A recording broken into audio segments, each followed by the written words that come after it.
This week's episode is brought to you by Glartlelartle, Lord of the Turkeys. Every year your kind slaughters my kin. They are taken, murdered, and feathers are plucked. Some are submerged into briny depths for days at a time, while others are pelted with salt, and bundles of vegetables and herbs are shoved into their cavities in order to create a delicious, flavorful meal for you and your family. I will tolerate this no more, for I am Glartlelartle, Lord and Emperor of Turkeys, and my people are not for your consumption. From this day forward, the Legion of Turkeys will be at war with the humans. Enjoy your final meals, you barbaric savages, as we will unite the clans, and we will be at your doorstep to reap 1,000 generations of turkey justice upon your heads. The endless pecking is near. Prepare for war! This week's episode is brought to you by Elfin and Castle, located at 185 North Wabash and 111 West Adams in Chicago, Illinois. Look, I know you're looking for that perfect English pub experience so you can grab some incredible drinks and tasty food. Elfin and Castle has you covered. They have excellent daily drink specials, happy hour Monday through Friday from 3 p.m. to 6 p.m., and some delicious-ass food for you to chew on while you watch some fucking sports. Come on down to Elfin and Castle at 185 North Wabash or 111 West Adams in Chicago, Illinois, and tell them that Mind Gap Podcast sent you. Happy Thanksgiving, you fucks! This week, Justin and I chat about prom, how weird it must be to grow up in society today, and what we would do with ultimate superpowers. Then, Justin asks if movies are too long nowadays because he's somehow becoming an old man with no patience. Grab a seat, write a thank you letter to Mind Gap Podcast for all of the amazing content you've enjoyed, and get ready to carve off a piece of episode 223 of Mind Gap Podcast. Mind Gap Podcast.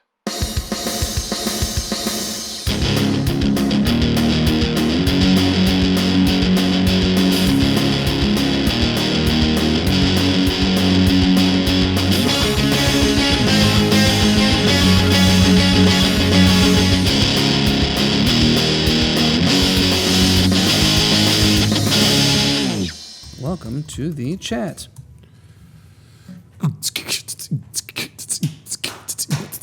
Welcome to the chat. The Mind Gap chats. Oh yeah. Not a cat. We are fat.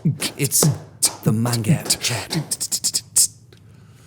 Once a year, we have to do a little musical intro, and that was it. Right. We've met our contractual obligations. You all can stop asking for it now. Thank you very much. Yeah. That's what my mom said on her prom night. God damn it. You can stop asking for it now. Thank you very much. Sounds like my prom night. You all can stop asking. You all can. Sorry, you're right. I don't want to disrespect your mom at all. Exactly. You all can stop asking for it. Thank you. She really gave it to the football team that year. Mm-hmm. I mean, they lost. Someone had to pick their spirits up. Someone lost the prom game. Good God. Yeah, that's that. Mm-hmm. That is that. With Did you get laid on prom? Did I get laid on prom? I did not. Did you? No. No. Yeah, prom definitely wasn't. How many proms did you go to? I went to 3. I did 2. Whoa. I mean, I went to 3 as well. Nice. I went to my junior prom, senior prom, and then I came back one year to go with someone for their senior prom. I thought there was I think. So here's the thing that worries me. Mm-hmm. There's a lot of my life that's fuzzy. Yep. Do you find that too? Well, that's the scary thing about your memories, is that you will slowly, they degrade over time, obviously. The things that you thought were true were definitely not. Oh, man. Or they get exaggerated or things like that. That is, it's legitimately one of my biggest fears is losing my mind. Yeah, or there's just entire things where I'm like, I don't remember that. It's like, but you were there. I'm like, I don't remember anything about that. That's great. I'm glad I was there. I don't remember it. I've had those where I've been like, oh shit, did I just forget something entirely? Did I block it out? Yeah, here's the thing. Like, there are some things. Beth and I were talking about something the other day, and it came the memory came through so clear, like clear as a bell for me. And I was like, yeah, I totally remember this. And then there's other things like I should know how many proms I went to. I don't. No, you shouldn't. How is that not something you should remember? Dude, at this stage in our lives, like, come on. I feel like that's a big enough thing to where you're like, I had to think about it for a second. I'm like, how many did I go to? Like, it wasn't like on the tip of my tongue where I'm like, those are the proms. And it was in 2000, 2001, and 1999 in that order. Oh my God. Yep. How did you do that? Well, math. Yeah, that tracks. Yeah. Speaking of which, look up, there's a, Twista is a rap artist, and look up Tip of My Tongue. Okay. For anyone listening right now. You just said Tip of My Tongue, and you don't often hear that phrase, and that's one of my favorite songs by him. Nice. Yeah. Yeah, I remember Prom definitely wasn't the sex-crazed, sexually charged thing that everyone made it out to be. No. It was just fun. Yeah, I had a good time with it. Yeah. The thing I liked the best about high school dances, and it took us probably 2 years at least to figure this out. I think my junior year we really had like honed in on like how to properly do a school dance.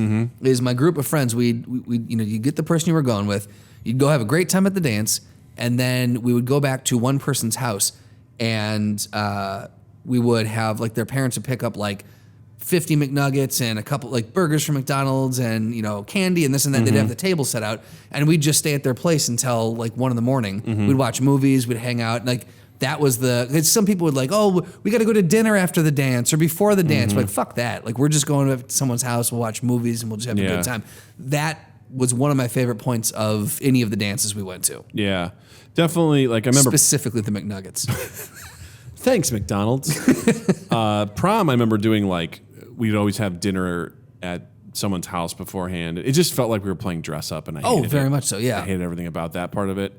But it was fun, you know, and everything like that. But there was never like this idea of like, we're getting laid tonight, man. Right. It's like, no. We're like, making the pact, man. Tonight's the night. Yeah, it was definitely not. And the people spiking the punch bowl and smoking the doobie in the corner. Well, that's what I liked, because they, especially with the prom, there was always like the activities, the after prom stuff, and it went till 6 a.m. or whatever, and so you were fully, and it's like if you leave, you can't come back. You're done. Like, you could, we lock the doors. See you later. And there's no out and in. No, it was. That's what she said. So that obviously helped prevent. Right. It promoted abstinence. The no out and in rule promoted abstinence. Yeah. So it was just fun. It was good. Yeah. The thing that I also very much remember is going like not on prom, but like did you guys do Turnabout or Sadie Hawkins? Neither. Where the girl asked the guy? Neither. You guys didn't do those? We're in Missouri. That's true. The guy is king. Women just became able to vote when I got to high school. So suffrage movement took a while to get there. They're like, God damn it. So we had, ours was called Turnabout. And so like Turnabout, Homecoming, and I think there was like the Winter Formal or whatever the fuck it was. In our freshman, I remember very, very distinctly going to TGI Fridays for dinner beforehand. And the parents drove us there because we were all freshmen, sophomores. Yeah. Parents drove you there, and they would sit at the parents' table, and they would let you kind of do your own thing. But then there was the parents there, and they had their beers, and they were talking about just like how terrible it was to be there. And we were all again playing dress up. We were all dressed nicely, and we were trying to think that we were adults and ordering chicken fingers, which I still order. But looking back on it now, I'm like, it was weird. The thing going back to someone's house afterwards, that felt more comfortable because I'm like, we're just hanging out now. Like, this is what we do. We were at Culver's a couple months ago, and it must have been homecoming. And we saw these kids come in, and I saw one girl in particular. I was like, girl, that dress that's a little too short for you. I was like, I feel uncomfortable for you. Have you seen the memes of like 15-year-olds when I was 15, 15-year-olds now? No. Have you? No? Let me just pull this up real quick. It is disturbing because this is how I remember, and this is something you're going to have to contend with. Well, the thing. I remember there was my senior year to a homecoming dance. There was like 3 girls that wore handkerchiefs as tops. Yeah, like that was, and they were with cowboy hats.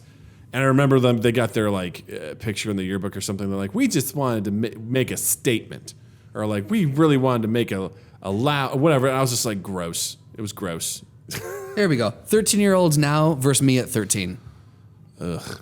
Like things like, and there's a bunch of these memes on there, and I'm probably on some sort of a list now that I Googled this, but like But that is like the girl on the left here, like that is very, very common now. Mm-hmm. And it is one of those things where I do not remember girls looking like this when I was in. Like, I just don't understand how you're But that's okay. obviously for a special event. You know, okay, first of all. It was for my bat mitzvah. The girl on the right is obviously just at school, all right? There's nothing. The girl on the left. Still. The girl on the left is going to something, going to like a wake or something. Sure, I understand. How about that? They don't look like they're going to a wake. Good Lord. Right? That's just. Okay. I don't. Nope. We're gonna move right along. We don't have to address that. Yeah. But you get the idea. I get the idea. Like, I feel like these are some extreme examples too. So, because I mean, I do play. Okay, yeah. If you go down the rabbit hole, there's some very good ones on here. That's pretty funny. I I think there's always extremes in that regard. There is extremes, but again, like if you, I mean, you've got a niece, right, who is around that age. I've got a niece in high school, and it amazes me how different kids, boys and girls, look now. And I'm looking back, going, am I being fair on this? Because like as an adult now, I'm looking back and going, you guys don't act like 15-year-olds. You don't act like you're acting far older than I remember acting. And is that like is the memory blurred? Yeah. Because you're an adult now looking back on that going, huh. I look at Jill's niece and I'm like, you're in high school? Because you seem so young. Like, sure, yeah. Well, that's the other thing too. I don't know. I mean, she's a freshman, so she's Yeah. But I'm like, God, you're 13? It just- /14? Right. I'm like, I just think I feel like kids are far more mature in a lot of ways than they were when we were a kid. thanks, internet porn. Right. Well, I mean, that's one thing, but I also think from just like straight up, like just connectivity, like there's so much more that you're able to know now than when we were a kid, you know, like. Yeah, I mean, think about, the fact that you can hop online, play a game with someone or something like that, and you're connected with someone else, and just that alone, one other person sharing that information from someone else, like there's just you're exposed to so much more information now. Absolutely, yeah. So many other experiences that there was things that you were like, you didn't even know were a possibility, but now someone else has that knowledge, they're able to share it with you instantaneously. Right. So there was a sense of innocence, which I look at. I was actually talking about with Jill the other day.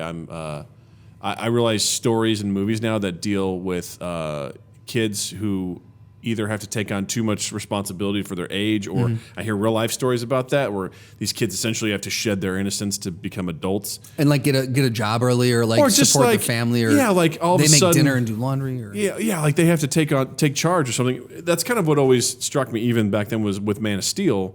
A young Clark Kent knew he was powerful and he wanted to do something, and he was told, you're going to change the world someday. The weight of that on your shoulders as a kid, to not understand, to be ridiculed, to be exiled, and to be like, here's dad saying you're going to have to decide basically whether or not you're going to be a good person or not, and what your decision will rock the foundations of this world. Right.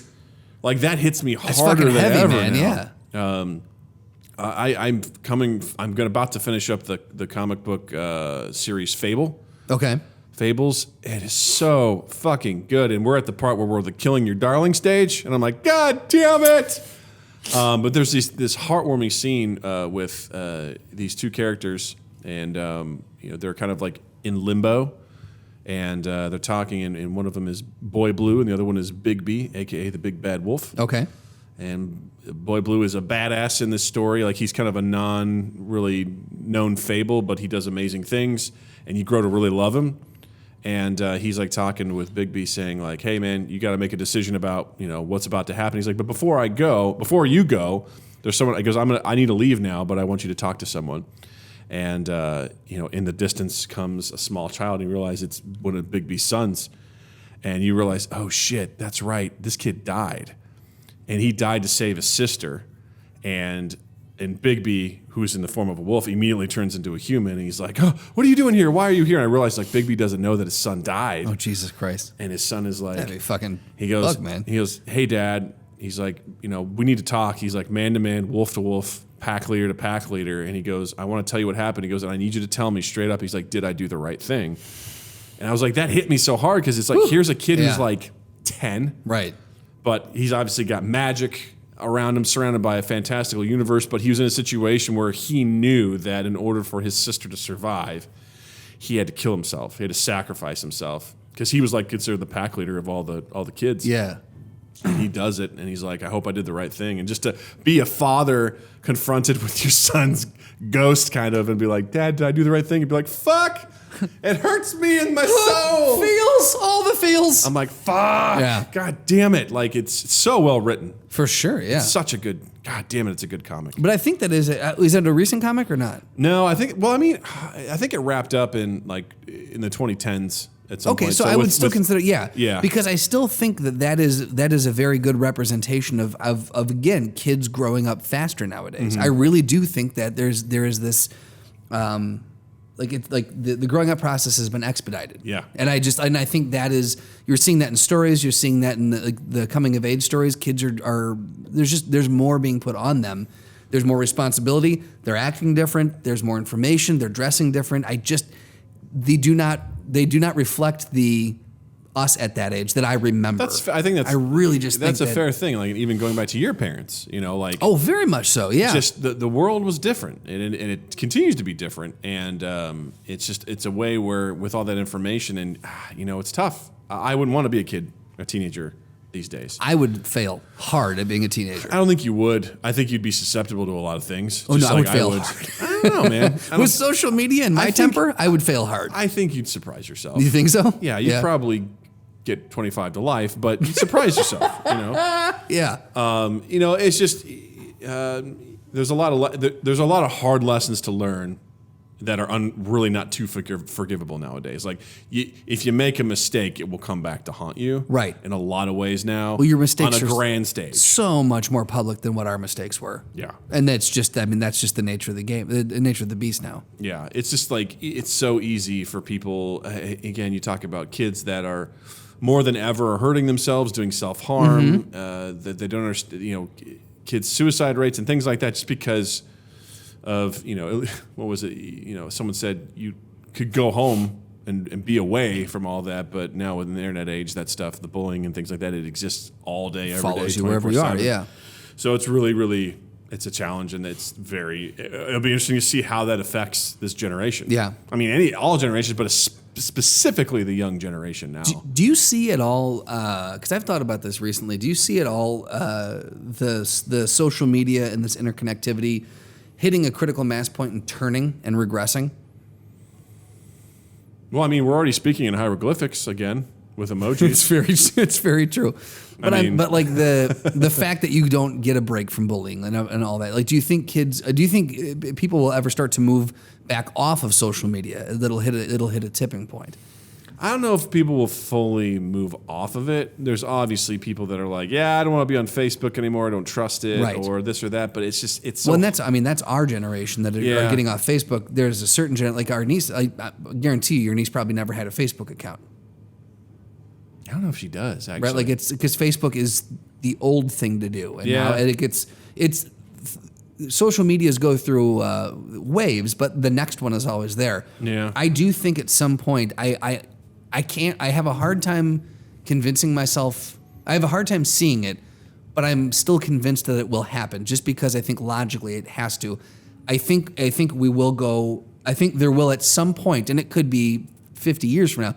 I think there will be a turn back away from technology and then a turn back towards it again. Like I think there will be an ebb and flow. I think there will always be a large portion of the population that will be on social media. Okay. You may see more folks that get away, but there will always be an audience because there's always going to be a group of people that don't mind it.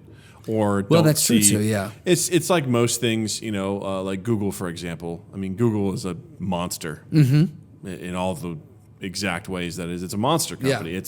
It has data and all that sort of stuff, and yet I still use it. Right. Well, Amazon too. Oh yeah. With the AWS cloud now, the S3 cloud. Like the Wayne, who we've had on the podcast before, was talking to me about the storage solutions that they're doing now, and they're setting themselves. They have all these different tiers for when you're in different types of businesses. If you need to access your data immediately, if you need it, they've got this tier called the Glacier tier, which basically it's when you need to access it maybe once a year, and you're storing files for like 20 years, like big data dumps. Yeah. And the security and the guarantees they're putting on it, they're basically trying to say financial, like giant financial institutions, you can digitize all of your records and put them with us, and we guarantee to a umpteenth level that it's going to be secure. That terrifies me. Yeah. Because then Jeff Bezos just has that information. Yeah. Nothing to say that. I mean, and that's just a hacker's paradise.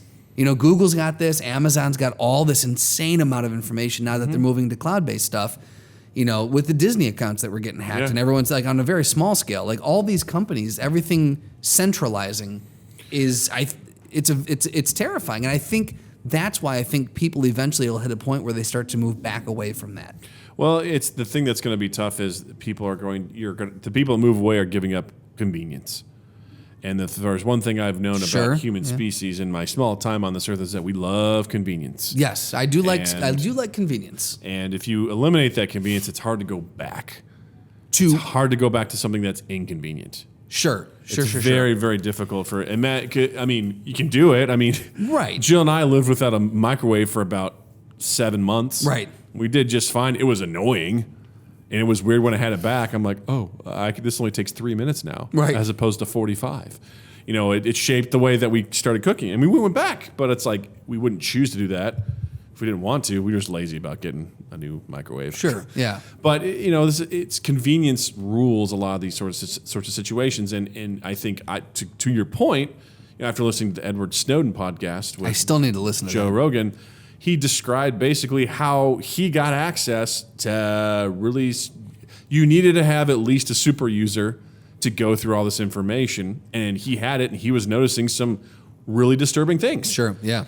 There's going to be a super user. Most of the people that work at that cloud will not have access to all that information. Absolutely. But there has to be a super user somewhere. Someone has the access. There has to be. There's always probably 1 to 3 people that will have the keys to all that. And then the thing is, like, will it still be safe at that point in time? Because the people are inherently flawed. Yeah. So it's like how, you know, you have to limit that stuff, and you have to have clearances and things like that, but ultimately someone will have access to all that information, and will that person be good? Right, exactly. Will they be just? Will they not be an asshole? You know, and that was the scary thing about the Snowden stuff, is just that, I mean, anyone could access anything at any time. Right. From anyone. If they wanted to just peek in on someone's text messages or whatever, they could do that. And if you wanted to be a dick because you hated your girlfriend or your brother-in-law or something like that, you could go and find some dirt on them, real easily. Right. It's like, and that's really at the core of it. Is always for me is at the end of the day, you may have a good person for a while, but there's always going to be a bad person too. Right. Well, and the thing is too, a good person is only one bad turn away from being a bad person. Like all they need to do is come down on some hard luck, or they need to be put into a corner, and then all of a sudden that good person now, well, I'm going to make a compromise here because. And then that one compromise leads to another. It just takes one bad turn. That's all it takes. That's why I'm always fascinated by stories that kind of like follow that path. Sure.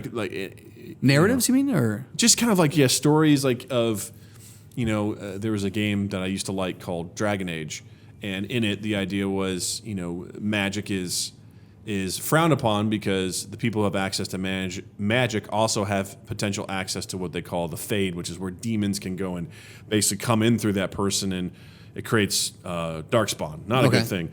But you could be your whole life you could be great, and you could fight it and everything like that. But if you decide to turn to what they call blood magic, which is illegal, which essentially you're using your blood and doing, like, there's a point where this guy, and because of this, mages are mistreated through and through. Like, they're put in concentration camps where basically they're guarded by these certain people. So they're like, if they step out of line, they'll get murdered, but they still are allowed to exist. But this one guy got tired of the oppression. He was a good person, but he just was like, fuck it. And he essentially turned to blood magic, in an instant turned into this massive demon. Yeah. And it was like, something about that is at any time you could slip. And it was the same thing in like the Warhammer 40K universe of like, you could slip into chaos could corrupt you at the right time if you're not careful, or something in your, what's that author?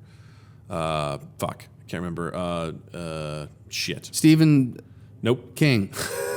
Neil Gaiman. He's done some like old school. He's the guy that kind of came up with Cthulhu. Shakespeare. Cthulhu. Plato. There we go. Sure, Plato. He always Socrates. He always dealt with the idea of like world-ending entities or things that the human mind can't comprehend, which would drive people insane. Sure, yeah. And like if it was real. H.P. Lovecraft. Ah, yes. Hewlett-Packard Lovecraft. The old Hewlett-Packard Lovecraft. Yes. Got tired of people not publishing his books, so he made printers of his own. Exactly. Yeah. And there's he wrote constant stories about people losing their minds because they see something that they cannot fathom. Right. And that they would just falter and go insane. And so that's always been interesting to me because I think to me, now that you bring that up, I think it's an inherent truth in humans is that we are constantly, I like the Eastern idea of there's constant good and bad in everybody. Sure, like the no yin one's and the just yang, purely yeah. good or purely bad, and we kind of had different shades. But just like you said, at any given time, it's like the woman who was what was she? The comptroller of Dixon, Illinois, and she just embezzled the horse millions of dollars over years and bought horses and shit out of that. It's like that probably started with one little thing, right? One little thing, and she just embezzled. Right. Well, because then all it takes is one time to get away with it too, and so like that one turn turns into I got away with it, and then the human, because all these different human like all these different things about our humanity. So then that bit of satisfaction, that endorphin kicks in. You're like, I got away with it. Kind of want another hit of that endorphin. Well, no, let me try it one more time. It's a fallacy to be like, I didn't get caught that time, therefore I won't get caught this time. Right. It's a fallacy, but it's something that people choose to ignore. Yeah, it's something. I remember reading an article about people who fall into these traps when they're gambling. Yes. Or they're like, absolutely. Well, that didn't happen this last time. Right. So, like, or it's like, let's take roulette. Well, the last 3 times it landed on black, so it's got to be red this time. Exactly. Odds would state that. It's like, it's still a 50-50 chance. Like, it's still a fit. Like, but people, they make poor choices based on that sort of stuff. Absolutely. And there's a lot of game shows that are kind of designed around that. I think it was The Weakest Link. The way that game went. Oh, yeah. You would go, and the more answers you got right, you could then say bank. And you could bank all that. But the mathematically best way to play that game was if you got one right, bank it immediately. If you get one right, bank it immediately. Right. Because you're wasting time trying to rack it up. Right. To get 600, which is the big amount. But if you just do it every single time, you will gather more points quicker than if you try to do it that way. But our mind's like, we got to go for the big one. Absolutely, yeah. And so in that mind, there's just the idea of like, yeah, if you get away with something, I've done this myself, which is like, I didn't want to do something for work or whatever. I'm like, ugh. And I procrastinate. I know right where you're going with this. Procrastinate. I'm like, fuck. And then like, hey, Doug, they canceled this. And I was like, woo! Out! Got it out of it! Yeah. I was like, nice. But in the back of my mind, I was like, you got lucky. Right. I've had the same fucking thing happen, man. Yeah. Where like someone, we pushed this deadline or it went away. And I'm like, oh, good. I don't have to worry about it now. I didn't waste my time. I could pat myself in the back. I'm like, you made the right choice. You saw this coming. Yeah. You knew that they were going to pull this project. Practical Doug doesn't let the rest of Doug get away with that for very long. Practical Doug's like, that was bullshit and you got lucky, idiot. right? Yeah. There's no way we could practically plan for that. That's just horseshit. Right. And it's happened more times than I like to count where I've been like, and I always tell myself, I'm like, don't let that become the standard. Right. That can't be the standard because it's not. This isn't safe. This isn't healthy. Not how this works. Right. So you know better. Yeah. So I think that's why I think stories of power are always interesting to me too. Just because someone's given that power, a mere human. Right. What really are they capable of in that sort of regard? Yeah. Well, and I like. To that end, the story specifically about. Like when a deity will bestow a power or like the inherited powers, because then you're watching someone who is of this other level handing down something that this lower level should not be able to grapple with, and then watching them try to grapple with it. It's almost like if you were to find out magic was real, or if aliens were real. Like we've talked about that. Yeah. Your mind would just be like, well, fuck it, nothing matters. Yeah. Everything I know about reality is fucked. Well, so we're operating under a new state. So if a deity passed down the ability to read minds or the ability to do this thing, you'd be like, well, fuck it. It changes your reality. It changes the parameters of your life. Absolutely, the rules. Yeah. It's like the movie Chronicle. Have you ever seen that? Is it the one where the found footage? Yeah. I have wanted to watch that for so long. Oh, it's so good. I don't think it's available anywhere, and I just not wanted to rent it. So it's good. If it's somewhere and someone wants to send me a link to it, please do, because I want to see the fucking movie. It's really good. I just won't rent it. It's one of those things where Dane DeHaan plays a character who's beat up and bullied, and he and these other two boys get this power, and you see how he approaches it differently from everybody else. Sure. Because you start to realize that, with that kind of power, if someone is bestowed upon that, what will they do with it once they're granted? Are they going to abuse it? Are they going to try and fix it? It's like the other idea with the other story with Red Sun with Superman, right? He lands in the Soviet Union, and ultimately he takes a different approach to everything, because to him, he's like, you all can't be trusted, so I'm going to run this entire world. Right. And things are going to go well because I'm going to run it, but it's like, but at what cost? Right. And what are you, what are you forcing people to do in the Freedoms meantime? have been taken away, yeah. It's the same thing in the Fables. Essentially the whole thing starts with all of these Fables are leaving their homeworld to come into the world we know, and it's because this bad guy knows the adversary has amassed this incredible empire of bad guys, and what you begin to realize is that the guy behind it did it to keep everyone under control. Yeah. And it was a horrible way to go about it, but there was control. But he was trying to do something like, quote unquote, trying to do good. He was like, look, I'm going to bring order to everything. It started out as something very simple. Sure. And he was able to produce essentially puppets. He was able to prop up these folks that answered to him. So he was kind of behind the scenes doing this sort of stuff, and you're like, God, fuck this guy. And then you come to realize it's like he had a lot of really good stuff in place to keep people safe. He was an ass, he was a tyrant, but he kept a lot of the bad things at bay, and he did all this sort of stuff. And so it's like that mentality of like, with that power, I'd always be like, as the more I watch Lord of the Rings as I get older, I'm like, I didn't understand like when Frodo's trying to give Gandalf the ring, and Gandalf's like, "Don't offer this to me!" Right? Because get it away! He's got the wisdom to know that. He freaks out. He's like, "Don't offer that to me willingly, because it's going to corrupt me. Right? I would use it to do good, but ultimately it will consume me, and I will destroy this world. Get that the fuck away from me." Right? Yeah. And I realized that that's a lot of humanity cannot handle power of that level. No, I mean that's why the old adage that rings true is that absolute power corrupts absolutely. It's very, very true. The more power you have, the harder it is to maintain the grasp on what you're actually doing. And you see it all the time. Yeah. Absolutely. You see it all the time with people in political power and things like that are just they do what they want. And you're like, why did you do that? They're like,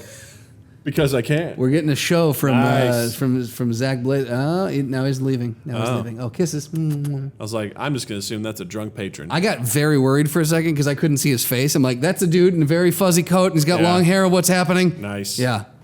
That's Zach. He's cool. Nice. Yeah. But you see it all the time, like people in power who just do awful things because they can. Absolutely. And like all of a sudden, once that reality or that power is taken away, and they're like, "Why did you do that?" They're like, why wouldn't you?" I would, yeah. Or when you see the power stripped away, they fight like hell to keep that power. Of course. And that's where then shit goes even more south. Yeah. And again, we talked about before, but like Dr. Manhattan in The Watchmen, starts as a human, is given these incredible powers, and over time loses his humanity because he's like, none of this matters. And really, over not that much more time than he was already around. Mm-hmm. Like, it was only about 30 more years. Yeah. And like at the end of the day, he was around for 30-something years, got turned into Dr. Manhattan, and in the same amount of time, lost touch with like his sense of humanity. Someone that had fully been ingrained in humanity was able to lose it that quickly. Yeah. Because it's a guy who was able to exist at multiple times at one time. Was able to see he's like outcomes, able to see. Like able to recreate himself after being disassembled. I mean, with the wave of his hand, someone could explode. Like with that kind of power, it's just like. What would you do if you had that kind of power? What would you sit on it and just like not use it, or would you try to do it for good? Would you? Because the thing that I always come to when I think about stuff like this, Spider-Man situation, right? Exactly. What would you do with great power? Because with great power comes a lot of eyes diabetes. on you. Yep. I always think about like the first thing that my mind always goes to is I want to stay out of the government because the government would want to study. So like I would be worried about showing my power because people would be after you the rest of your life. Yeah. Someone would try to find that weak spot, exploit it, and then put you in a cage and study you. Yeah. And that to me would be, and I don't know, out of all the things that would happen, that's the one thing that my mind always goes back to, is people would try to, for the rest of your life, you'd be hunted. Well, for me, I guess it depends on like what level of power are we talking? Are we talking like, Let's play with a couple different, let's do Dr. Manhattan level first. Basically, omnipotence, omnipresence, all that sort of stuff. Yeah, the omnis. I would probably abandon. I would watch from afar. Would you? If I even watched it all, because at some point, kind of like what happens to Dr. Manhattan, is he just has a hard time relating. Sure. It's like, you got to go and stop this guy. He's like, why? It doesn't matter. I'm going to outlive all of you. Right. By millennia. Right. Like, I have no dog in this fight. And you see that, like, I think in a lot of these, same thing in Fables. There's, like, these amazingly powerful almost gods or mostly gods. Like, it's the North Wind. Okay. That's a cardinal force in the world. Right. The wind that goes through all different worlds. Right. It's a powerful force. It's kind of like the Eternal almost. Like it's everlasting. Yeah. And will survive forever. And he is an embodiment of that and everything like that. And he's incredibly powerful. And if he quote unquote dies, there's another that will take his place. Sure. So because that element has to exist. Right. The concept of that entity has to exist. And so he is not all that interested in most things. Sure. Because he's like, my job is to do what it has to do. He understands what his nature is. That his thing is like the winds change. Right. Like I'll be going away for a while and then I leave because that's what I have to do. Right. And he's an interesting, kind of embodiment of that. So in that sense, when people are like, you have to help us, he's like, why? Right. He's like, I don't care. I'm the North Wind. I'll be here long after you're gone. Like, what do you want from me? Yeah. I'd like to think the Dr. Manhattan level thing. I mean, this is where you have to weigh you have to balance this out, because there's part of me that would love to go, well, if I have the ability to just manifest anywhere, let's manifest on, and oxygen doesn't matter because he's hanging out on Mars with his dong hanging out. I would let's go to the next star cluster over. Let's go to Andromeda Galaxy and see what's up there. Let's gather some data in these other points of the universe, bring it back, and be like, here, do with this what you will. Like here's a sample from the next galaxy over that you will never be able to get to in your lifetime. I'd love to for something like that. That would be, in my mind, I'm like, that'd be so much fun. But to your point, if I was at that level, would I give a shit about these ants essentially getting that knowledge? And what does it matter? Or and take the Star Trek approach too, the Prime Directive, which is like, would you want to alter the course of history because you can? Right. Would you want to go and take something and bring it back because you discovered it, not them? Right. And you've essentially influenced the outcome of that species. Couldn't you also argue that because you got these powers, because these powers were either bestowed on you or you came upon them, however, an accident or whatever, that this is part of the evolution? Like, this happened, so why not use what happened? True, but do you have to use it to help your species? Why not? Because again, if you are part of the species, are you at this point though? That's a good question. Because at that point, I'd say you're something else. Yeah. And again, just. But if that's evolutionary, is it evolutionary though? Well, you evolved to the thing, right? Did you evolve, or was it gifted to you? Well, let's define evolution, Doug. Yeah, agreed. Because if it's You're like from Missouri, define evolution. Jesus said 6,000 years ago, get out there and spread the word. Buffalo Bills 2019. What? I don't understand what that means. Hoorah! They're going to let you down several times, but hang in there. You're going to evolve to love them. You will love them. Suffering is part of my word. Get to it. I have spoken. I have spoken. I guess I'm taking it from a very specific point of if I had all of that power initially, I'd say in the early, it'd be like very much like a Dr. Manhattan. Like initially, be like, whoa, Right. look at everything I can do. But I think you start to realize as you come into the honeymoon period is over, you're Right. like, I'm not aging. Right. I'm not. Well, like Dr. Manhattan had yeah. with his wife at the time. Yeah. And he was just like, it's true. Like she was getting older and I didn't care anymore and I found her less attractive. And like you start to see that and you're like, well, I'm done. I'm done with you. I'm done with everything. And Like, it's like you'll probably hang on to it, but eventually you'll shed it. Yeah. And then it's a situation where I think you become less and less involved because you don't understand Right. how, again, it's the war. Doug, save the war. Save us from the war. Why? Why To what should I? end? Yeah. You guys did this. You fucking figure it out. But Right. you can stop it. And then what? Right. And stop the next one. Stop the next one. Right. Like, I'm not here to be your catch-all for these times. Because, again, they're going to lean on me. Also, are you right? Because, right. I'm like, why am I fighting for you and not them? and I don't want to listen to the fucking arguments Right. about it. Right. You know, in the court of Doug. I don't. I'm not here to pick sides. Right. You know, because that's what happened in Watchmen. Dr. Manhattan basically ends Vietnam. Right. He goes over there and destroys it, and they surrender, and it changes the course of history because of that. And he did it because he was still early on in He's like, I his can. change. He's like, Yeah. I should do that Right. because I'm American. And it's like, no. Every time he's like, fuck this. Yeah. I don't have any dog in this fight. Would you, so then that gets to the point then, would you hang around? Would you try to poof yourself out of existence? Or would you just go off and be like, I'm going to see how far the universe goes and just go for yourself, go? Well, I kind of, again, leaning on Dr. Manhattan, I loved at the end of that story, he goes, I think I'm going to go and maybe start some life of my own.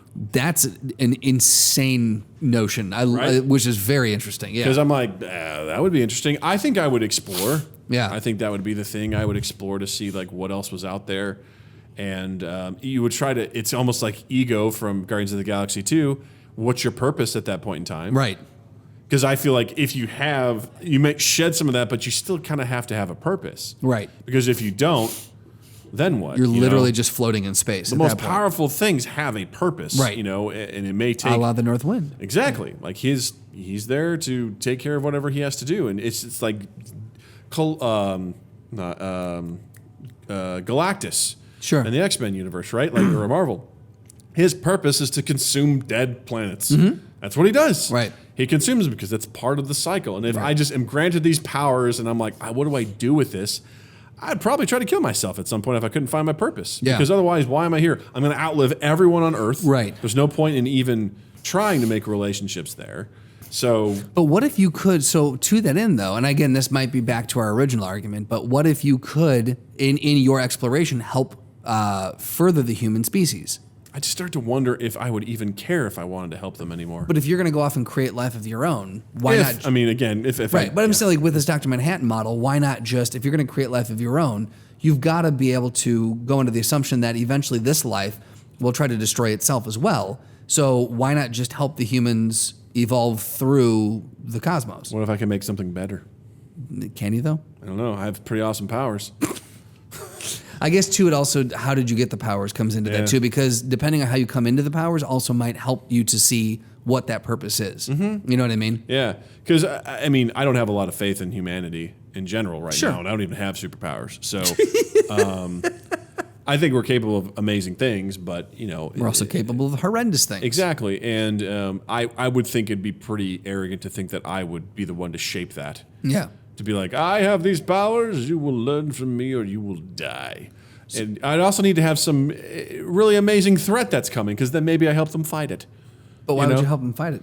Why? Why not just let them figure it out I was themselves? like, maybe because that's my purpose, right? My purpose is to stop. But now you're arguing against your argument. I know, Justin, but I'm all powerful. I can do that. It doesn't matter. I can divide by 0.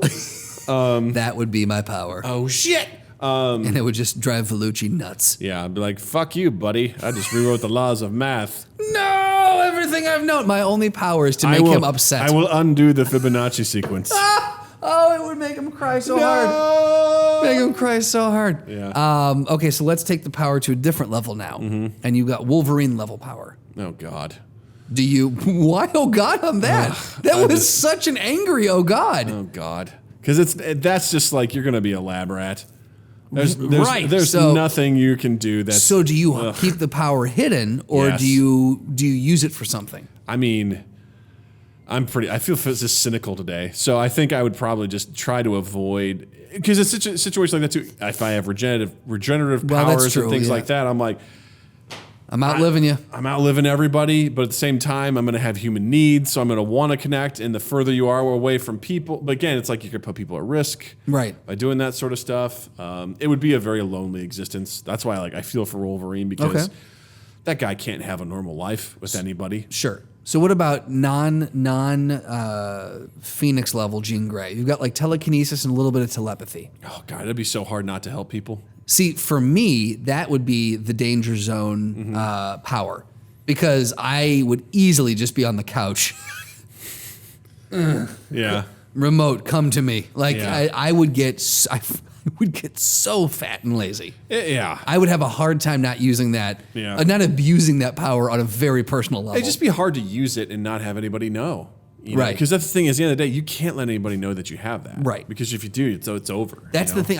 That's why I keep coming back to. There's no way that you do this and you don't get followed by the government. Yeah. You will be hunted 100%. Yeah. It's not a good life for that sort of stuff, because in those situations where I would feel probably more compelled to help.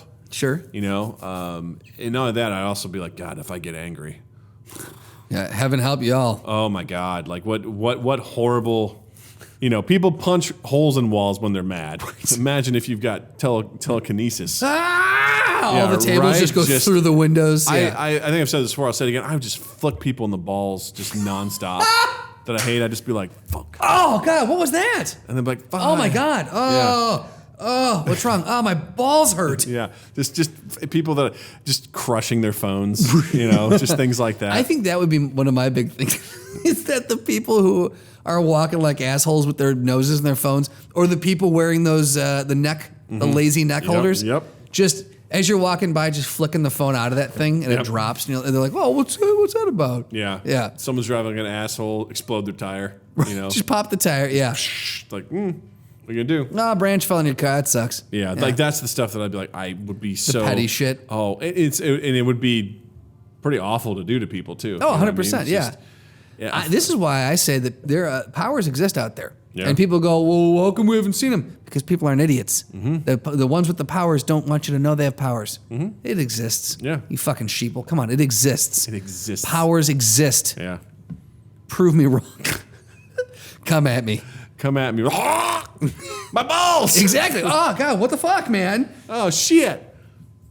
I feel flicks on my balls from time to time. Yeah. You mean to tell me that's just a coincidence? You mean to tell me that's a testicular disease I have? Bullshit. No. That is someone telekinetically flicking my nut. My left nut is the size of a grapefruit. You don't think has anything to do with the fact that I have a hernia?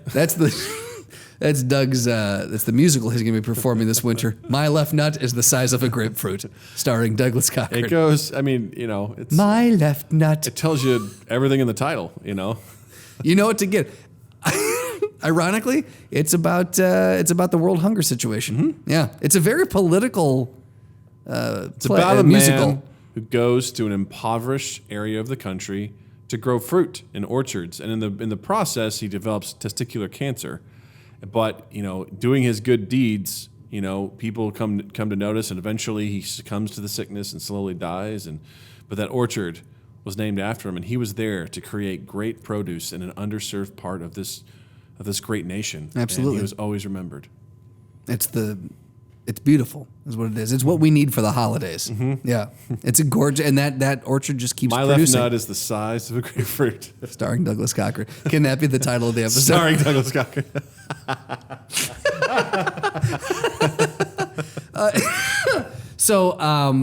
Last week we had the throwdown between De Niro, Pesci, and Pacino.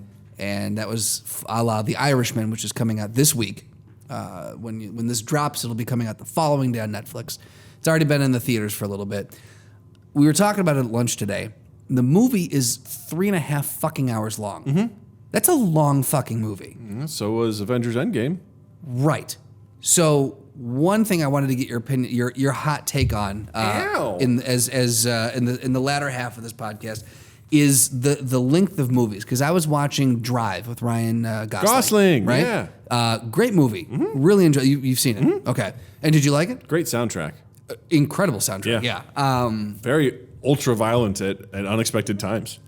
So that's did not see that coming. Oh, yeah. When Christina Hendricks literally got her head blown off. Yeah. I was not ready for that. That is violent. Because that's the first bit of that you really see.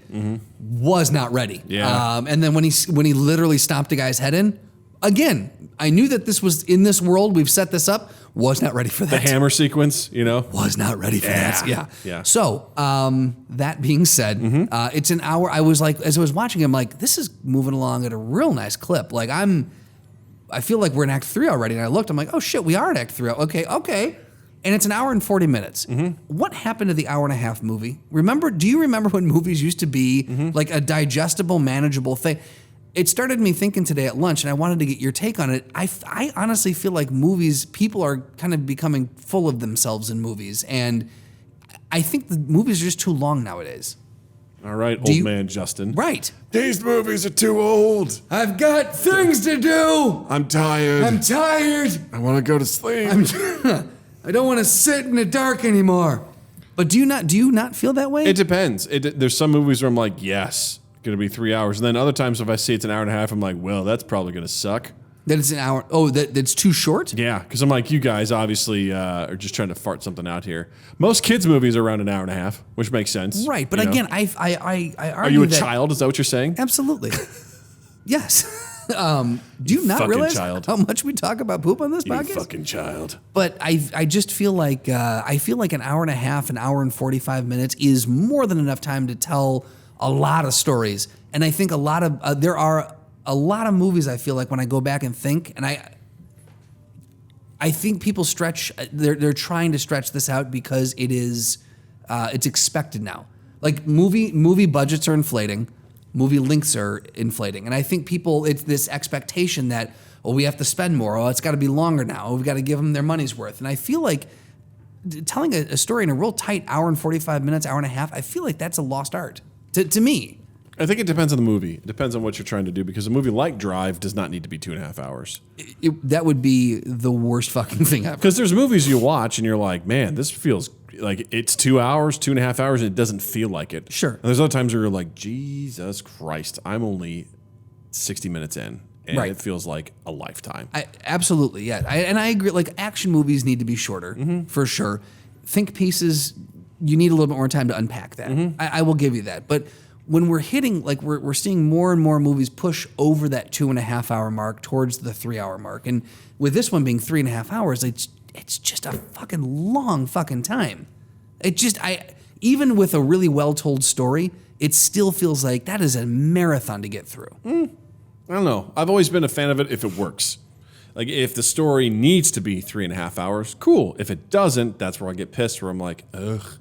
You know what I mean? It's all, I have to view it and kind of give it my own thing where. Need is a subjective term, though. True. Because, like, the filmmaker probably thinks it needs to be 3.5 hours. I know there's some rough cuts that are 5 hours for a lot of movies. Sure. Then that's bonkers. But there's times where I'm like, you think about a Lord of the Rings kind of movie. It's got to be long, man. You got to cover a lot of ground, and that. No pun intended. Yeah, within that trilogy, and same thing with a lot of your Marvel movies, right?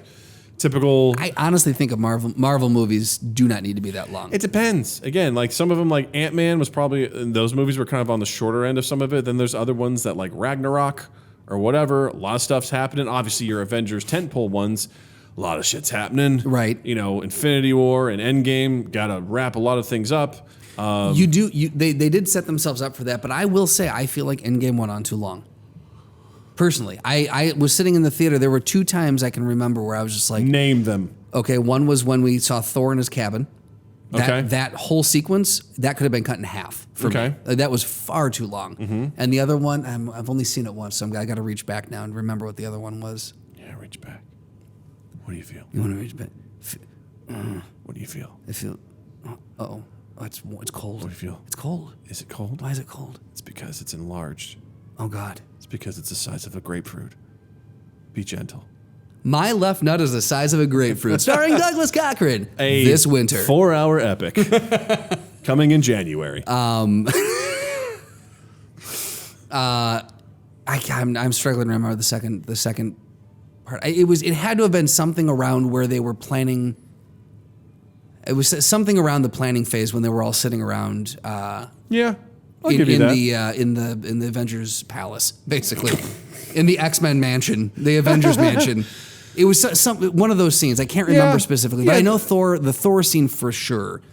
It just the runtime on it definitely felt long. And I love Marvel, you know that, but like that was one where I'm just like, we're it's a self-gratification thing. Like I feel like this is just the Russo brothers just stroking each other at this point. Okay, that's fair. I mean, there's definitely some parts where I want to move along or whatever because there's cooler but part of it is I'm like, that's the work you put in to get to the good stuff. Sure. But you shouldn't have to put in work at the same time. Right. Like there's sometimes where like the payoff is obviously worth it when you have the portal sequence and everything. Right. You're like, oh! I guess specifically for the Irishman, oh my. Those on Twitch are getting a show today.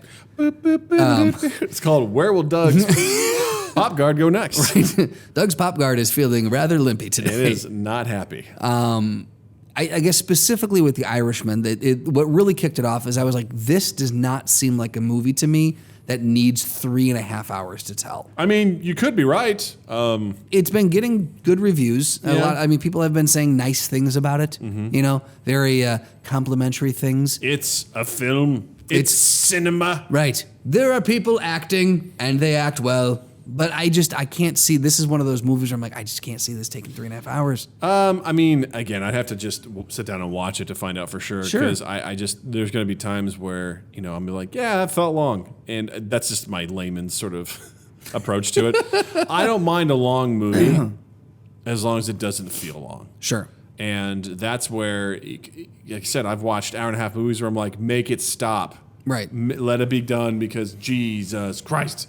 Secret Life of Pets, Secret Life of Pets 2. It's just like, God, is this over yet? Yeah. I'm over. I'm done. I don't want to watch this anymore. And then there's other times where we're like, holy shit, that was 2.5 hours? I didn't even feel like it. Like, right, it flew. I guess, yeah. I guess it does have to do with the feeling. And I'm struggling to remember what it was again, but we were watching a movie at the ICMC where all of us were like, oh yeah, let's watch this movie. And we put it on and we paused it and we're like, Jesus Christ. We did not remember this movie being, and we honestly felt like we were sitting there for 8 hours. And it was only about 2 hours or so, but it felt like fucking forever. And I just think you should be, I think you should be able to tell a really cohesive story in about 2 hours. Mm-hmm. For me, if a movie is over 2 hours, you're playing with fire then, in my opinion. It's true. I mean, you're very right. It's because it just comes down to like, is it still entertaining? Is it engaging? Is it adding to the story? And I think that's what every story you're trying to tell is. Like every page on a script, right? Every page in a book, every scene in a movie. It's like, is this adding to the story, right. Or are we just sort of like, like putting along? And that's always a challenge. I'm sure from an editing standpoint too, trying to put everything together.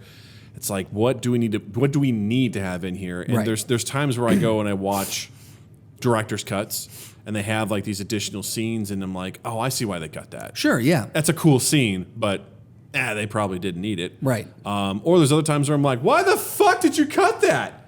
A good one is the movie Aliens. It's starring Sigourney Weaver, and there's a part where she is really attached to this little girl, Newt, when she's on the colony, and you're always like, what the fuck is up with Sigourney Weaver? Like, why is she like all about trying to save this girl? And they cut a fucking scene in it where she's been in hypersleep for 50 years, and when she comes out of it, she realizes that her daughter grew up and is dead. And so she has this longing. This hole in her, yeah. And so she finds a girl lost on this planet with aliens, so she feels this motherly intuition to look after her. I'm like, that's an important detail.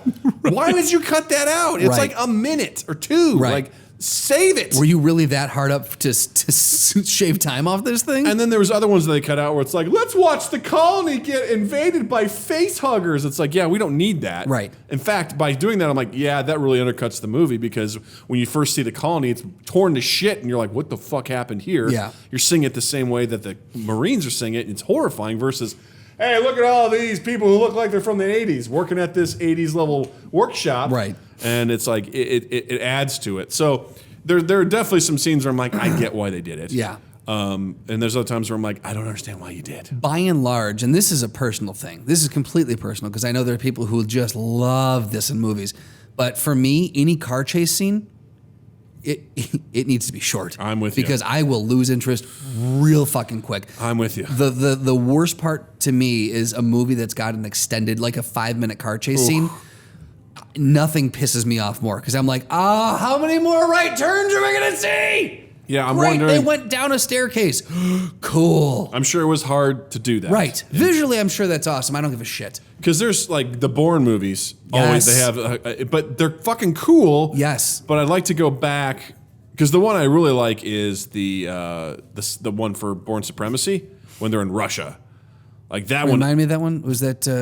What was the big set piece in that one? Because like the one in the first one was when they went down the staircase in the Mini. Like that, right, like, in France. Right. What was the big? What was the big? So stunts they in that one? end up going into the tunnel at the end, and like he whips around the taxi and like slams this guy's truck into the median and stuff like that. Like I think that's a pretty cool scene. But I'm with you. I'm like, especially if you watch older car chases. Oh my god.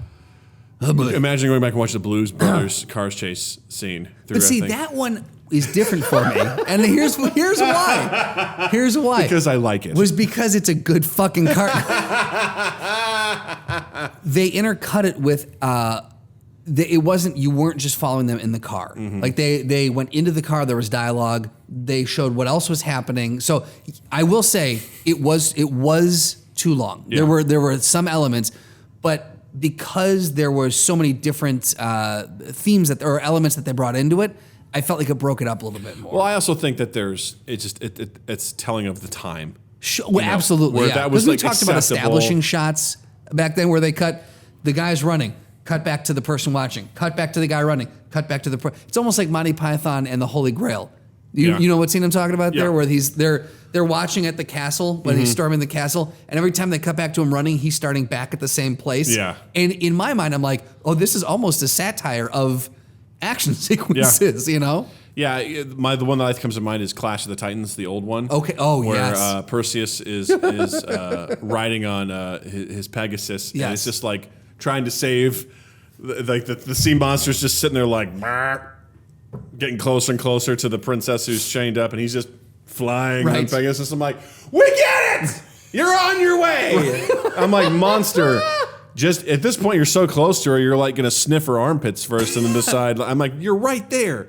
Maybe I'll attack. He's just like, allow me to sniff. It's claymation, so it is what it is. But then it's like back to Perseus. He's like, I'm gonna get there. I'm like, we know you're on your way. Like, But back then, it's like, well, we gotta let them know they're on the way. Now, what about a minecart chase scene from like Indiana Jones and Temple of Doom? How do you feel about that? That's a good question. I could have seen that shorter. I don't like chase scenes. Chase scenes bother me. I'm kind of the same way where you're like, there's definitely a point where you're like, this has to end. Right. Like, do whatever you're going to do. Like, the tension is running out. Because I guess that's what it is. It's for me, it's the tension. It lacks. After a while, I'm like, look, we know he's going to escape. Let's just get to that point. It's like a joke that goes on too long. Right. You're like, I caught up with you at this point. Right. The joke has lost its luster. Absolutely. Because I also think about real life. Like if someone was chasing in real life, the chase typically doesn't last. Like anytime that I've ran after someone, even as a joke, I give up real quick. You know, or if someone's chasing you, you're running around a little bit. It's not typically that long that you're getting chased for. You know what I mean? Like even on the street, I've watched someone, bump into someone. There was a tussle, and then someone took off. It's Chicago. You see this shit. Yeah. Someone took off, and the guy was like, "Fuck that!" And he chased him. He chased him a block. Then he went, "Fuck you, you motherfucker." But Justin, you're not a super agent. You know what? Getting chased by other super agents. That's fair, but I don't know that these two on the street weren't. Yeah, maybe they were. Those dumb fucks weren't. They weren't. I've just never seen. And I haven't bore witness to that many real life chases. But anytime I've ever seen two people go after each other, it has never lasted that long. Yeah. You know what I mean? So like to me, it almost pulls you out of the reality of it. You're like, this isn't real. Yeah. What are we doing? Yeah. The part of that is, letting yourself buy into the experience of it and everything like that. Right. Like, my God, can he still be navigating this? Holy shit. But there's a point where you're like, okay. Right. We get it. Wrap it up. I would love to see, like, for me, what would be interesting is to do the same level of excitement in a compact minute and a half. Yeah. Like challenge yourself as a filmmaker. Instead of doing this big elaborate chase scene, can you take that same feeling that gearheads get, and can you put it into a minute and a half? That would be an interesting challenge. Yeah. As far as I'm concerned. Yeah. Each show and movie and stuff like that has its own tone, its own sort of goals and things like that, where it's like, Fast and Furious, the whole movie's about ridiculous things with cars. And if you go into that movie going, these chases are too long, I have no right to complain about that in Fast and the Furious. And I know that. Going into that, I'm like, these movies are not geared to me. No. Again, no pun intended. Yeah. These movies are not geared towards me. Yeah. These are for gearheads. These are for people who fucking love this shit. They love to see a sweet, sexy car come out and they fire it like a gun and like a bullet in a gun. Right. Or, driving a car through the 80th floor of a skyscraper and then landing on the 75th floor of a building across the street. Yeah. Totally, bro. Yeah. Not for me. Yeah. I respect the fact that they're action movies and they're beloved. Absolutely. Yeah, using a Hummer to attack a submarine, or whatever it is they did. I don't know, a helicopter. I don't know. Yeah. It's just it's while The Rock is punching a torpedo back into the ice. Exactly. It's like being at a stunt show at Disney World. Right. That's really what it is. That's exactly what it is. It's a $150 million stunt show. Is what it is. Yeah. I look at that. And I was like, when people said the same thing about like Transformers movies, they're like, we get it. There's action. Right. Wrap it up. It just became too much. Right. A spectacle. Too much is happening. Man of Steel was kind of the same way. You're like, how many more buildings is he going to destroy? That's exactly. And because again, I'm like, this is just, and I've said this to people and they've come at me and they've gone, well, fucking Marvel's just a CG fight. And I'm like, yeah, but it's done well. Yeah. The Superman versus Zod, that was there was no actual acting in that. It was all from a very far distance, and it was all just them knocking into buildings. And to that point, I was like, how many more buildings? Let's wrap this up, guys. You got Michael Shannon be like, I was trained, I was built for this. Where did you learn it? On a farm? I was born in the darkness. I mean, crazy. Similarities? Michael Shannon being intense. You're right. I was born to master my strengths. I tell you what, man, him and Zod, fucking the best. Oh my God, no, hands down. I'm not complaining about his fucking role in the slightest. The fucking slightest. But you're right. And then it goes from that to punch, kick, punch, throw, punch, explosion. There's no more Michael Shannon throwing steel girder at you. Yeah, right. Just being intense in this horrifying, intense way. Right. It's being an intense in a horrifying, intense way. Can you imagine him getting pitched for that movie? Then walking up to Michael fucking Shannon and be like, we want you to be General Zod. He'd be like, who? Okay. You want me to do what? Like, okay. He brought such an what's the word I'm thinking of? His presence in there was so far beyond what was needed to be in that film. Like, 100%. Now I see. Yeah, 100%. I was like, that guy was way above that movie. He brought a legitimacy that was he brought a gravitas to that. Yeah. That unlike that Superman has ever seen. So you're telling me my lieutenant gets punched into an IHOP and fights and fights Superman there? How am I supposed to feel about that?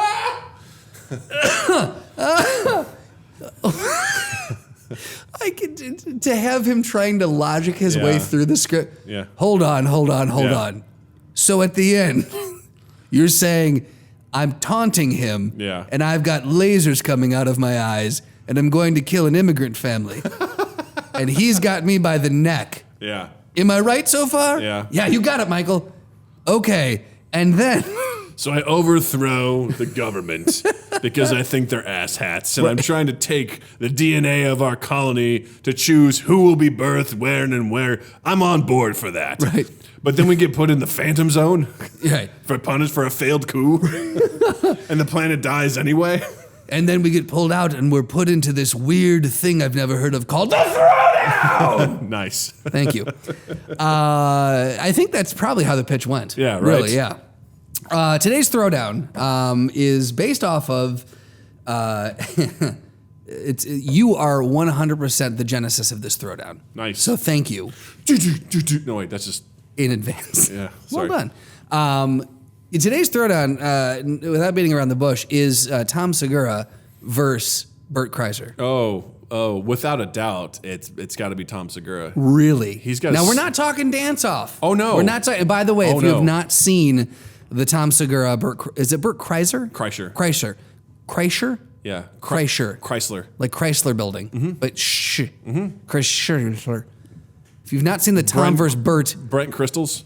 that's the one. The Tom versus Bert Dark Crystal throwdown or dance off. You need to. I don't know where I'm at right now. What the fuck? You need to pause this right now, YouTube it, and then come back and hit play because it is fully worth it. To give everyone a little bit of a backstory for Sober October. No. They were trying to find a cool way to like compete for Sober October, and Bert wanted to do a hip hop dance competition, but everyone was like, I don't know how we objectively decide how to do this, but Bert did it anyway. Yeah. And Tom, Bert got a lot of praise for it, and Tom was like, this is bullshit. He's dancing. His dancing is horrible. So Tom put Dancing wasn't that bad. a lot of money into having a response to it, and then he had a response to Bert, and it was fantastic. It made my day. So if you look up the individual dance videos, then go and watch the Two Bears, One Cave podcast episode from 13. Episode 13. And do you know about where it is in the? It's around 20-minute mark. So around, and that's where when they recorded it, it was about. They recorded the episode about what you said, an hour after the actual release came out, and so Bert had not seen it yet, and his reaction is very pure. It's amazing. We'll say that. It's absolutely amazing. So, but in a just a flat out, we're going to murder each other throwdown. You say, Tom, why? Tom has this serial killer mentality that is just. I could hear that. There's a rage that lives inside of him. Yeah. It's a quiet rage. It's the kind of guy that they often joke about how, he gets real upset because Starbucks doesn't get his coffee right. Okay. And he was kind of joked. He's like, asked his wife, he goes, if for some reason this asshole doesn't get my coffee right and I wait in my car until the store closes and that guy comes out and then I just come up behind him and I choke him to death and I bring the body home and I come to you and I tell you what happened. He's like, what will you do? Will you call the cops or will you help me bury the body? And she's like, I'm calling the cops. He's like, I thought you were ride or die. Like, I thought you were ride or die. and became this thing forever, like where they debate back and forth. He's like, if you did that, I go get the shovel. Like, I do it no problem. He's like, but you fucking narc me out? What the hell? And she's like, I would be afraid of what you do for our kids. He's like, you're the one I trust. I wouldn't hurt you or the kids. Right. She goes, but eventually that's going to turn around on me. Anyway, Tom has this, upbringing of like, he's the kind of guy where you're like, yeah, you don't really want to, So he had a streets upbringing? Not necessarily. I mean, his dad was in the military. Okay. And he moved around a lot and things. Right. He had a nice upbringing and stuff like that. But he's just got this mentality about him of like, he'll fuck you up. Okay. He's the kind of guy the thing is, just watching him, he does have that quiet. Like he gets crazy, but he's also got that stillness, that quietness that you look at it and you go, oh boy. You see the mischievousness about him and what he's willing to do for comedy? That's the other thing, is that he's not afraid to take something too far.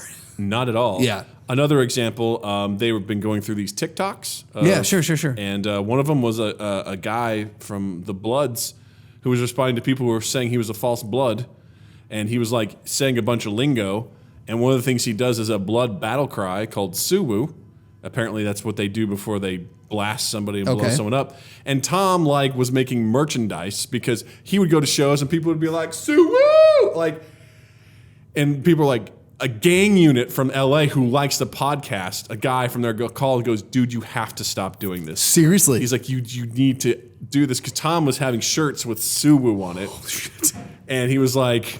people are going to get unnecessarily murdered. People are going to walk around thinking this is hilarious and they're going to get fucking killed. Right. Like, you have to stop this. So Tom goes, all right, everybody, just announcement. We took those t-shirts down. I'm refunding everybody. And to let you know, we've got a new shirt with an Asian lady on it, and it says Sue Woo. It's Sue Woo. So it's completely different now. So he put that back up in his store. Jesus So Christ. it's an inside joke, which is most of what they do. Yeah. So you can but he have doesn't that. give a shit, is what it is. He doesn't yeah. give a shit. He doesn't. He didn't license the yeah. song for his music video. From Missy, yeah. So guys, I was gonna say, I could see Bert. He's always got. He's an oily son of a bitch. He's the machine. So I could see him definitely being wily. But after just hearing that little brief, Tom. Bert has self-esteem issues. Does he? So, Yeah. But I mean, the thing is, you get Ironic, which is because he spends so much time with the shirt off. Yeah, you put booze in him. I mean, I'm sure he'll be a contender for sure, without a doubt. Tom's not walking away. What you're saying is Tom's not walking away with a couple bruises, maybe a broken bone. No, but he's walking away with Bert's like ears or eyes or something. He's walking away with a trophy for sure. And Walking I think away with them man titties. Exactly. Yeah. Yeah. So Tom Segura for the win. Tom Segura. Tom Segura for the win! Yes. Thank you for that throwdown. That was very enjoyable. Yeah, absolutely. I thought you'd get a kick out of that one. I sure did. Yeah. So Justin, what do you got to promote this week? What do you got to recommend? I just started watching Mr. Robot. Oh yeah, I hear it's great. It's his show, and it was pitched to me this way, and I took it to heart, and I'm very glad I was told this. It's not a show that you have on while you're making dinner. Yeah. You sit down and you watch the fucking episode because it is dense. Yeah. But it's really fucking good. Shot beautifully, really interesting. It's a very, very dense topic, and they really get like deep into technical shit. But it's really good. I love Christian Slater in it. Rami Malek is amazing. Like, top to bottom, the cast is amazing. So highly recommend if you've not. I tend to jump into shows sometimes very late, like Breaking Bad. Yeah. Jumping into this one quite late, but highly recommend if you've been like, I kind of want to see it, definitely see it. And then the movie Brittany Runs a Marathon. We watched that one. That one you can watch while you're making dinner. Very light, very fun. I cannot remember the name of the actress, but she's incredible. Highly recommend that movie too. Nice. You're not going to watch it and have your life change, but you're going to watch it and go, I feel good. That's good. Yeah. I'd recommend the comic Fables. There's a lot of issues. I'm on deluxe edition number 15. I think that's the last one. It's fantastic. It's great. Well written, well drawn. It's absolutely lovely. So go find it, buy it, check it out at your local library. That's what I do. It's absolutely fantastic. So enjoy. Jillian Bell, real quick, is the actress. Very cool. You'll recognize her from like Workaholics and things like that. Very cool. Very cool. Gang, thanks so much for listening, as always. And hey, you know what? Happy Thanksgiving, you douchebags. I hope you all enjoy your Thanks-fucking-giving. Thanks. Give thanks. We give thanks for you guys. Yes. We give thanks for this podcast. Yes. And we give thanks for, butt meat. Butt meat, indeed. And thank you, Twitch. Thank you for hanging out, as always. And don't forget, you can find us on Apple Podcasts. I'm doing your bit. You can find us on all our social medias. You can do it. No, probably not well. You can find us on our social medias, Facebook, Twitter, Instagram, at MindGap Podcast. You can check us out on our YouTube channel. Look for our videos there. And Justin is going to say his bit now. On Instagram and Twitter, at Justin_Michael, spelled Mikel. It's the fun way of spelling it. And while you're in the online realm, check us out on Apple Podcast, on Stitcher, Spotify, and Google Podcast. Really anywhere where you can find podcasts and listen to them and consume them, like Galactus consumes worlds. Yeah. And then while you're in the online realm, while you're doing those things, rate us, review us, share us around. Sharing is the big one. We love being shared. And then 2east8th.com/mindgap and 2east8th in general. Got some fun shit coming up, social media wise. You can see some announcements and things. It's good times. Booyakasha. That's all it is. So enjoy yourselves. Have a lovely Thanksgiving, and we'll see you next week. Bitches. Fuckers. Mind Gap Podcast.